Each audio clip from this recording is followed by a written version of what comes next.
ஞாயிற்றுக்கிழமை காலை ஆராதனை வேளையிலே கர்த்தருடைய வார்த்தையை நீங்கள் கேட்க போகிறீங்க. உங்களுடைய சபை போதகர் உங்களுக்கு ஆசீர்வாதமான வார்த்தையை தருவார்.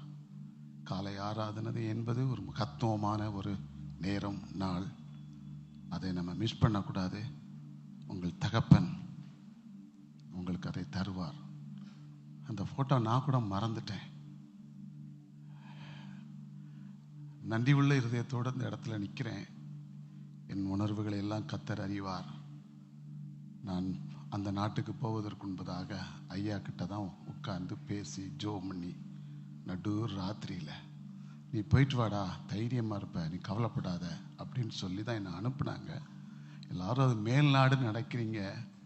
அது மேல் நாடு தான், ஆனால் கிறிஸ்துவுக்குள்ளே ரொம்ப கீழ் நாடாக இருக்குது. ஆனால் அப்படின்னாலும் எனக்கு அந்த நாடு எனக்கு பிடிக்கல, எங்கே இருந்துடலாம் போல் இருக்குது. ஆனாலும் ஐயா என்னை அனுப்புனாங்க. அங்கே எங்கள் வீட்டுக்கு 2 தடவை வந்தாங்க, பாஸ்டரமாக வந்தாங்க. அருமையான இஸ்ரவேல் அவருடைய மகன் தாவீதும் வந்தார். ஏன்னா அவர் அருமையான ஊழியத்தை எங்கள் மத்தியில் செய்துட்டு என் பிள்ளைகளோடு கூட நேரத்தை கடத்தி சென்றார். நான் எப்போ வந்தாலும் இந்த நன்றி உள்ள இருதயத்துக்காக இந்த தேசத்திலிருந்து என்னை அனுப்பி வச்சவர். அவரை பார்க்காம திரும்ப நம்ம வீட்டுக்கு போகக்கூடாதுன்னு நினச்சி நான் எப்பவும் பண்ணிட்டு தான் இருந்தேன். இந்த தடவை எனக்கு உடம்பு பலவீனங்கள் இருந்தாலும் அவன்கிட்ட சொல்லவும் இல்லை. அவன் என்ன உங்கள் பாஸ்டர்கிட்ட நான் சொல்லவும் இல்லை. கோயிலுக்கு வருவேன் அவ்வளவுதான் சொல்லியிருந்தேன். ஆனால் ஆண்டவர், அப்பா இருந்தால் தான் நீ போவியா, அவர் உங்களுக்கு பாஸ்டர், எனக்கு நண்பன், சிநேகிதன், என்னை மென்டர் பண்ணுவார், என்னை அடிப்பார், திட்டுவார். நான் அவரை தகப்பனாக தான் நினைக்கிறேன். நான் இந்த தேசத்தில் மதுரையில் ஒரு அனாதையாக தான் இருந்தேன். என்னை கூட்டிகிட்டு போய் உட்கார வச்சு ஊழியத்துக்கு போஸ்ட் பண்ணி சபையை ஆரம்பிக்கணும்னு சொல்லி ஆலோசனை கொடுத்து, ஊழியமே வேண்டாம், ஓடிடுவோம், எல்லாரும் போட்டிகளும் பொறாமை, இல்லை அப்படிலாம் போகக்கூடாதுடா அப்படின்னு சொல்லி என்னை தட்டி கொடுத்து வீட்டுக்கெல்லாம் கூப்பிட்டு போய் அவர் பைக்கில் வச்சு காரில் வச்சு எல்லா வேலையும் செய்வார். அப்படிப்பட்ட ஒரு மகன் வீட்டுக்கு போகக்கூடாதுன்னு சொல்லி அவர் இல்லைண்ணே, இஸ்ரவேல் இல்லைண்ணே, எங்கேயா வெளிகளே போயிருப்பான், அந்த வீட்டுக்குள்ளே நீ போ, ஜூடாக இருப்பான் போ அப்படின்னு ஒரு மனசில் ஒரு எண்ணம். பார்த்தீங்கன்னா அவரே இருந்தார், என்னை வரவேற்றார், நேரத்தை செலவழித்தார். நான் சொன்னேன், நீ உங்கள் அப்பாடா, நான் பார்க்கல, உன்னை எனக்கு தெரியும் சின்ன வயசுலேருந்து, ஆனால் நான் இங்கே வந்து உன்னை அப்பாவாக பார்க்குறேன். இன்னைக்கு என் மகனுக்கு பிறந்த நாள் ஜனவரி 8ஆம் தேதி. நீ கையை நீட்டி ஜோம்ன்றா. என்னங்கள் நீ ஜோம் இல்லை அப்படின்னு சொல்லி என் மகனை இந்த தேசத்தில் கொண்டு வந்து அன்னைக்கு ஜனவரியில் முதல் அவனை தான் கை நீட்டி ஜோமனை வச்சேன். என்னோட இருக்கிறீங்களா? கர்த்தர் பேசுகிறார். கர்த்தர் அவனுக்கு வாக்குத்தத்தம் கொடுத்துருப்பார். தோளில் கை வச்சு, உன்னை பிடிச்சிருக்கிறேன், நீ பயப்படாத, நான் உன் கூட துணை நிற்பேன்னு சொல்லி என் மகனுக்கு இதே வாக்குத்தத்தத்தை சொல்லி ஜெபம் பண்ணாரு. நான் பக்கத்தில் அவன் அப்பா போல நிற்கிறேன். எனக்கு இருந்த ஒரு உத்வேகம் தெரியுமா? உங்களுக்கு கொடுத்த ஒரு வார்த்தை என் மகனுக்கு தைரியத்தை கொடுத்தது மட்டுமல்ல, அந்த மகனை பெற்ற தகப்பனுக்கு, டேய் நீ பயப்படாத, ஜெயரை குறித்து பயப்படாத, அவன் கரத்தை நான் பிடிச்சிருக்கேன். பிடிப்புன்னா அப்பா, ஃபாதர். பிடிக்கிறதுனா என்ன அர்த்தம்? யாரும் பிடிக்க மாட்டாங்க, அப்பா தான் பிடிப்பாங்க. ஆனால் இவன் பிடிச்சது மட்டும் இல்லை, தோளில் கை வச்சு ஜெபம் பண்ணான். 2வது வார்த்தை, பயப்படாத. பயந்த உலகம் பிரதர், இது இந்த தேசம் பயங்காட்டும், பயந்த உலகம். அந்த வார்த்தையை வச்சு, பயப்படாத, நீ அனாதல்ல, நான் உனக்கு துணையாக இருக்கிறேன். தம்பி தங்கச்சி, நீங்கள் எல்லாம் பெருசாக என்ன பார்க்கலாம், nothing, I am still alone. எங்கள் அப்பா மாதிரி. இன்னைக்கு காலையில் எங்கள் அப்பாவுடைய சாட்சி நான் கேட்டேன். ஒரே ஒரு வார்த்தை சொன்னாங்க, இயேசு நல்லவர். அந்த வார்த்தை என்ன அப்படியே அந்த வீடியோவில் இன்னும் நான் சவைச்சுக்கிட்டு என்னைக்கோ கேட்டேன். இயேசு நல்லவர், அவர் தான் துணை நிற்க முடியும். கட்டின மனைவி 2வது, மகன் 2வது. 1 பிடிக்கிறாரு, 2வது பயப்படாத.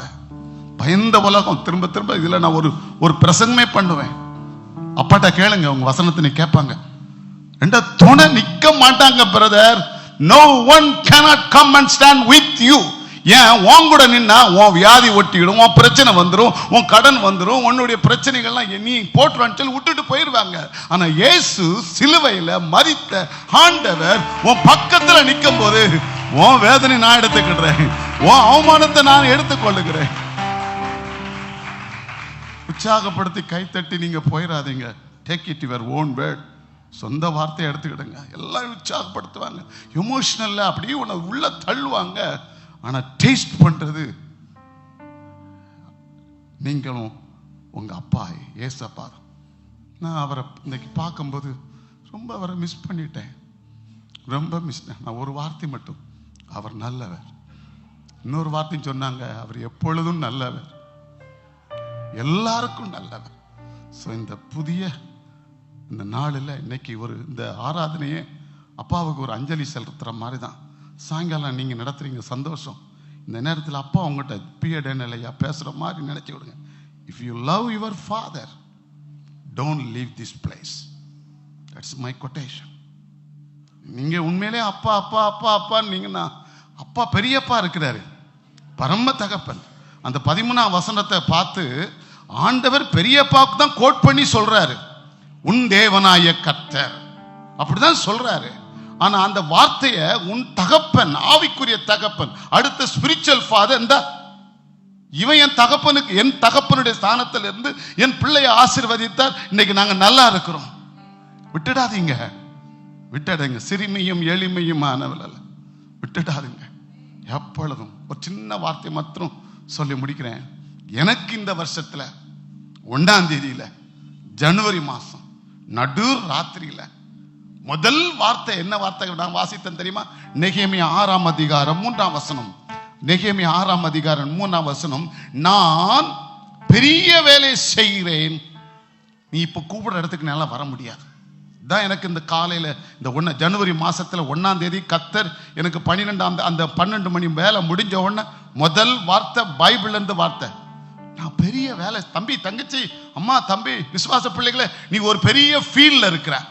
ஆலமரத்துல இருந்து அந்த சிலை வரைக்கும் அந்த பெரிய வேலையை உன்கிட்ட கொடுத்துருக்க. வயசாயிட்டு நினைக்காத, எனக்கு பலவீனமா இருக்குன்னு நினைக்காத, சுகர் இருக்குன்னு நினைக்காத. அந்த பெரிய வேலையை கர்த்தர் உன் தகப்பன் இந்த 12ஆம் தேதி வேலையில உன் கையில கொடுத்திருக்கிறாரு. உன் தகப்பன் பார்த்துக்கிட்டே இருக்கிறார். அவர் சொல்றாரு, நான் உன் கையை பிடிச்சிட்டேன், பயப்படாத, துணை நிக்கிறேன், நீ அந்த பெரிய வேலையை செய். இந்த 2025ல கர்த்தர் உனக்கு கொடுத்திருக்கிற ஒரு பெரிய ஒரு சவாலான ஒரு வார்த்தை, நான் துணை நிக்கிறேன் தம்பி, நான் உனக்கு துணை நிக்கிறேன், அந்த பெரிய வேலையை செய். அடுத்த வார்த்தை, நான் வரக்கூடாது. இன்னைக்கு ஒருத்தர் என்ன வந்துட்டு போட்டான், இல்ல இல்ல இல்ல, எங்க அப்பா இடத்துக்கு போய் உட்காரணும். இன்னைக்கு என்ன ஒருத்தர் கூப்பிட்டாரு, அடுத்த வாரம் முடியவே முடியாது. தம்பி, தங்கச்சி, அம்மா, ஐயா, உனக்கு என்ன வேலை என்பது உனக்கு தெரியும். You know what is your duty. உன் வேலை என்னன்னு தெரியும். சும்மா அங்க இங்க உன் வேலை ஆலமரத்துல இருந்து அந்த சிலை வரைக்கும் ஒருத்தரை விடாதங்க. உன் வயசுக்கு தக்க ஒரு ஆளை பிடிங்க, உன்னுடைய சாமர்த்தியத்தக்கதாக ஆளை பிடிங்க, வேலையை செய்யுங்க, வரக்கூடாது. கர்த்தர் தாமே உங்களை ஆசீர்வதிப்பாராக. ஆமென்.